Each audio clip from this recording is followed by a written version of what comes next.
Pathanamthitta റാന്നിയിലെ പ്രളയബാധിതർക്ക് സഹായഹസ്തവുമായി CPIM. പ്രദേശത്ത് CPIMന്റെ നേതൃത്വത്തിലുള്ള medical ക്യാമ്പുകൾക്ക് തുടക്കമായി. ക്യാമ്പുകളിൽ ചികിത്സയും മരുന്നും വിതരണവും സൗജന്യമാണ്. പ്രളയബാധിത പ്രദേശങ്ങളിൽ പകർച്ചവ്യാധികൾ വരാൻ സാധ്യതയുണ്ട്. ഇത് മുന്നിൽ കണ്ടാണ് CPIMന്റെ നേതൃത്വത്തിൽ മെഡിക്കൽ ക്യാമ്പുകൾ സംഘടിപ്പിക്കുന്നത്.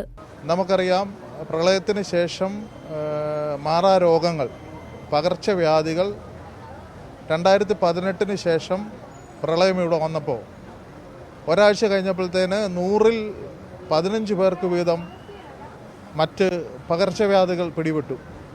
അതിൻ്റെ ഒരു അനുഭവത്തിൽ നിന്നാണ്, അത് വീണ്ടും ഉണ്ടാകരുത് എന്ന ഒരു അനുഭവത്തിൻ്റെ അടിസ്ഥാനത്തിലാണ് ഈ 26-ലെ പ്രളയത്തിന് ശേഷം വെള്ളമിറങ്ങി കഴിഞ്ഞുടനെ തന്നെ പ്രളയബാധിത പ്രദേശങ്ങളിലെല്ലാം CPIMന്റെ നേതൃത്വത്തിൽ ഇത്തരം പ്രതിരോധ ക്യാമ്പുകൾ നടത്തുന്നത്. ക്യാമ്പുകളിൽ ചികിത്സയും മരുന്ന് വിതരണവും സൗജന്യമാണ്. തീർച്ചയായിട്ടും മറ്റ് ക്യാമ്പുകളിൽ നിന്ന് വ്യത്യസ്തമായി മരുന്നുകൾ ഉൾപ്പെടെ സൗജന്യമായിട്ട് നൽകുന്നു എന്നുള്ളതാണ് ക്യാമ്പിൻ്റെ പ്രത്യേകത.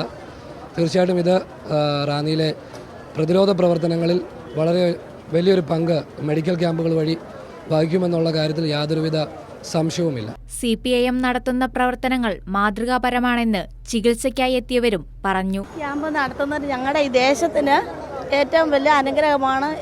ഇവിടെ വന്ന മിക്കവരും ഇവിടെ ഡോക്ടർമാരെ കണ്ടു, ഞങ്ങൾക്ക് ഫ്രീ ആയിട്ട് മരുന്ന് കിട്ടുകയും ചെയ്തു.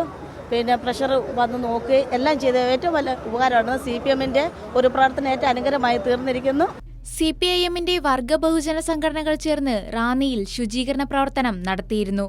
റാന്നിയിലെ റാഫ മെഡിക്കൽ കെയർ സെന്ററുമായി ചേർന്നാണ് CPIM മെഡിക്കൽ ക്യാമ്പുകൾ സംഘടിപ്പിക്കുന്നത്.